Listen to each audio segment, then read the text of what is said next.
One of the most important things that you as a professional can do today is present yourself very well and persuasively when you're making presentations. If you know how to do that, you're going to do very well with your career. And if you don't, hey, there's a way that you can get spiced up, shall we say, make it a little bit better. And that's with a book that's out now called How to Make Powerful Speeches. And we happen to have the author of that joining us right now from his offices over in Dublin, Ireland. Eamon O'Brien joins us now. Eamon, good to have you with us today. Hey, Terry. Hi. How are you? I am doing just fine. And matter of fact, even finer now that I've seen your book. Now, I read it a while back and really like this. And it's very good for me as a professional speaker. I've done, obviously, lots of speeches, thousands of them over the years. But I find also this really helps me to go through and address a lot of the issues there. But I understand, don't you have a new updated version of this as well? Tell us about that. I do, and here it is. So, ta-da! Ta-da! Woo! Did you like what they've done here? They've managed to make me taller and slimmer in the silhouette here, and it didn't hurt a bit. I love it. That's a handy little Irish trick, I'll bet you. Yes. The lot that you could do. Well, I want to ask you about some of the things in the book and how people can use it. And I find that this book is particularly good because for me as a professional speaker, yes, I know a lot of the things that are there, but I find it's much like a pilot who might have flown for 50, 60, 70,000 hours. Really good. You know what to do, how to do it, but they still, every flight, go through a checklist of what to do, because there could be one thing that you go, oh, I know that, and forget it, and it's very important. So I want to find out about the things that are there, and I think a lot of that is in the details. One of the things you talk about and really embrace is that old saying, the devil is in the details. Tell us about that and how it relates to speaking particularly. Yeah, and actually this has to do with one of the biggest issues for speakers in general, because even though we know so much and we think that the audience ought to know these things, the truth is that the audience can't really take on board as much detail as you might imagine. And the more detail that you give people, actually, the less likely they are to remember anything. So, good point. I'm going to do a little experiment with you here, Terry, just out of blind curiosity. So, by any chance, when you were a child, were you at all messy? Well, yes, at times I was known to be messy. You could ask my mother, she would know about that. Wonderful, good. So I'm going to do a little experiment. Did your mother ever have occasion to ask you to go upstairs and sort out your room because it was in a bit of a state? We didn't go upstairs, but I did have to go to the room because we had a flat level ranch house. But yeah, I did have to go, and cleaning up the room was cited often to young Terry. Absolutely. So you could just imagine, we're going to bring you back there for a second, and she's saying, Terry, go to your room right now and get that sorted because it's in an awful tip. And you might, if you were stroppy at all as a teenager, but, and you're halfway there, and the next thing he says, and for goodness sake, would you put some things into the laundry hamper? I don't know how long they've been there, but they haven't been washed for months. And then a moment later, and when you finish that, would you, for goodness sake, read a book? I don't know what you've been doing all day, but I'll tell you something, it wasn't useful. Now, here's a question, hand on heart, Terry. At this point, what are the chances that young Terry will have forgotten one or more of the commands you've just been given? Oh, yes, definitely. There were so many of them there that I would miss a few, and I'd try to get, usually the primacy recency effect kicks in there. I'll remember probably the most recent thing and maybe the first thing. A lot of that stuff in the middle gets lost. Yeah, and you see, here's the thing. Teenagers and children remember a lot more than you or I do. And here's what the research shows, and it's really important, that the more you ask people to remember, the less they will. In fact, what happens is every extra message that you try to include in something, and you think you're doing people a favor because I'm giving you so many more things. Look, the more you get, the more you learn. That's fantastic. But the truth is that by the time you get to the fifth or sixth thing that you want people to remember, if they remember your name, well done. So here's the moral of the story. Every time you're speaking, no exception, don't ask your audience to multitask. Try and get it down to just one really important thing. If they remembered nothing else, here's what you want people to get out of the room and to bring along and to share with others, because if they do that, I promise you, you'll get a better result. That makes sense. Break it down to that one thing. We hear that often in speeches, in books, doing the one thing that you are known for, and that applies to speaking. It makes sense because that's going to help us to be more influential. It seems like more and more speaking is about influence and doing that. You've talked before about the truth about influence and what it is and what people need to know about it. Tell us a little bit about that and how that relates to some of the concepts that you've communicated in the book. Yeah, well, see, I think this is really important for people in most any business today. You know, the old days of command and control, that's gone a long time ago. You can't say because I said so anymore and expect it's going to get done. So when you want people to get excited about ideas, they really have to do it for their own reasons ahead of yours. So when you're doing that, the key thing really is that you cannot, well, let me backtrack here a little bit. I deal a lot with executives who have fears and anxieties about speaking. And commonly, when you ask these folks, well, what is it that causes you to get into that trepidation? They'll tell you, well, I'm worried that I won't remember what I want to say, that it won't sound very good, that the audience might know more than I do. I might mess up, that I. And all of these things really revolve around one thing, which is we worry about how others might try to judge us. And therefore, we try to impress people. But the truth is that your audience actually doesn't give a hoot about those things. You were at Influence recently, Terry. I'm sure it was an awesome event. That's an event for the National Speakers Association that was in DC this year. And I'm assuming that there were many, many fantastic speakers, were there? Oh, yes, a lot of speakers, about 1,700 professional speakers there. Lots of people speaking, very few listening, but then that's a whole other thing, too. But yes. Yeah. But, you know, if you think about some of the better talks that you heard while you were there, and this is a hand-on-heart question for you, at any point in time, were you thinking more about how that speaker is feeling right now? Or were you thinking, I wonder, will I get something interesting out of this, something useful? Which way did you lean?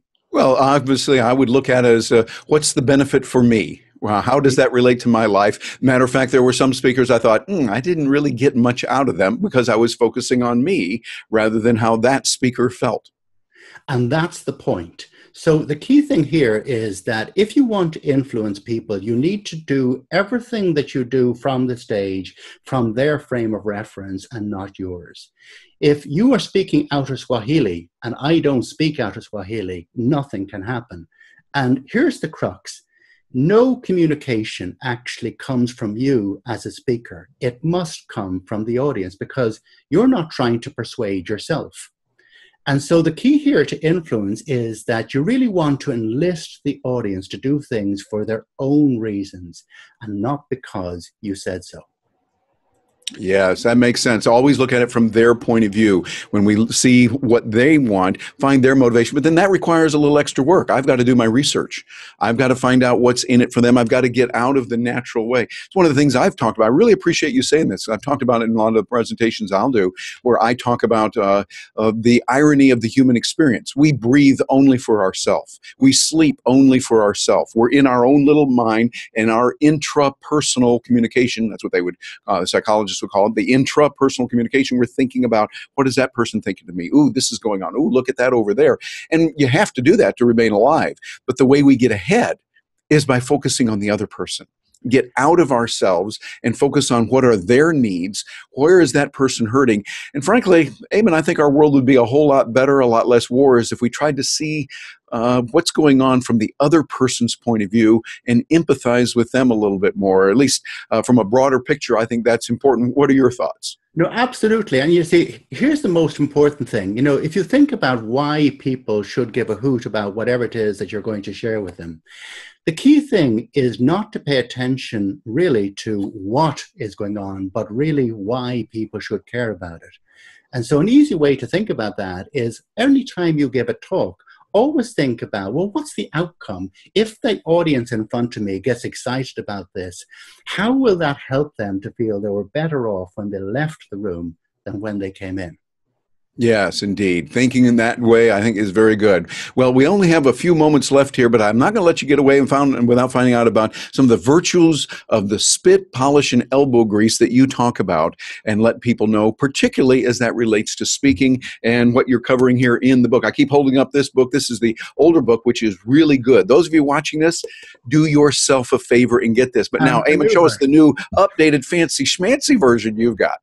Yeah, there's the new fancy schmancy. Yeah, the spit and polish is really, really important because I think for many people, when they get more involved in speaking, because for most people, actually, they avoid speaking, even in an executive capacity. You know, this might surprise you. In Ireland, we're known for the gift of the gab, but 8 out of 10 people in business, not only do they have a fear of speaking, they never actually do, which is actually just a little bit behind America, where actually it's 3 out of 4 folks. But, you know, that's neither here nor there. But the key thing about why people have fear and trepidation and all of those kinds of things is that we worry about impressing people, and yet, having said that, we want to appear really natural. And so sometimes we don't want to make it seem like we're doing things anything other than off the cuff. Mm. And you did an interview recently with a colleague in the professional speaking side of things over here in Ireland and Britain, Alan Stevens, and he was talking about the importance of understanding that even when people talk about off the cuff, look what I'm doing. I'm reading something off the cuff. Yeah. There's no such thing as a good public speaker who doesn't put the word practice in a sentence. Mm. You know, 100 years ago, Mark Twain talked about it taking him 3 days to get ready for an impromptu speech. Well, he was quite right about Yeah. that. You have to put the hard yards in, and it really does pay. And one of the great speakers, of course, in Britain during the 1940s and 30s and even into the 50s was Churchill. And Churchill used to say that the key to good speaking is to polish it until it glitters. And there's a phrase that I associated with him for years, but actually it doesn't belong to him, which is that when you are wanting to engage with an audience, you want to get to a point where you have what we call practice spontaneity. So that it sounds like I'm having a really, really good conversation with you. And it should be a conversation. But that only happens if you put all the work in beforehand. Otherwise, I promise you, the hit and hope variety of speaking rarely produces the results that you want. Yeah, I like that a lot. The idea of a conversation. We enjoy those best versus some bombastic foghorn that's telling us what we need to do, or at least what they think we need to do. A conversation is much more enjoyable, much more welcome. And as you think about various communicators who have been really outstanding throughout life, whether it's in politics or in business or some other form of life, they're the people that more or less had a conversation with us. And they were able to get inside our mind and communicate with us at a level that's important to us, going back to what you mentioned before. And you talk about that in the book. And seriously, Eamon, congratulations. Speaker to speaker, one professional speaker to another. You did a very good job on this. And for those of you watching this is a book I would highly recommend you get and read. Keep it as a good checklist. Keep it as something that will help you to understand what to do. And if you've spoken before, good for you. This is still that good checklist that, much like the pilot that I talked about before, will go through and do the checklist. This is good to brush up on every so often and keep tweaking. The best speakers that I've seen in the Speaker Hall of Fame, those that are outstanding speakers around the world, are those who make sure they keep going back and sharpening the axe, constantly improving and going back. And this book will be a good way to do it. So, Eamon, I'm not going to let you get away without telling us how people can find out about this. They say, okay, I'm interested in this. I want to find out about it. Where can they get more information about this book? Where can they pick it up?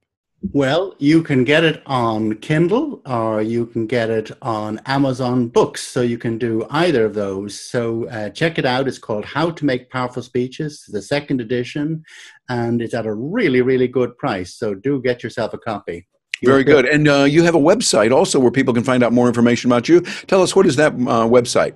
Yeah, so if you go to www.thereluctantspeakersclub.com, you'll find oodles and oodles of information there. There are, I don't know how many hundred blog posts there. You'll find access to podcasts. You'll find videos. You'll find a plethora of information that will help you to be a better speaker. I like that. Between the oodles and the plethora, I think we'll get a lot of good information there. And those of you watching this, be sure and get over there to the Reluctant Speakers Club. And that's at reluctantspeakersclub.com. Make sure to do that. Matter of fact, one of the nice things about videos, we can put right below here a nice graphic that says this is what it is. Go over there and bounce around. Look at what is available. The resources that Eamon has provided are enormous. It will help you. You'll enjoy it, and you'll learn a lot as well. Eamon O'Brien, thank you so much for joining us today. Always good to see you, my friend. My pleasure, Terry. Such a blast. And for those of you joining, thank you for being here. We'll look forward to staying in touch. I'm Terry Brock. Hope you have a great day, and get out there and find out about how to make more effective speeches in your work.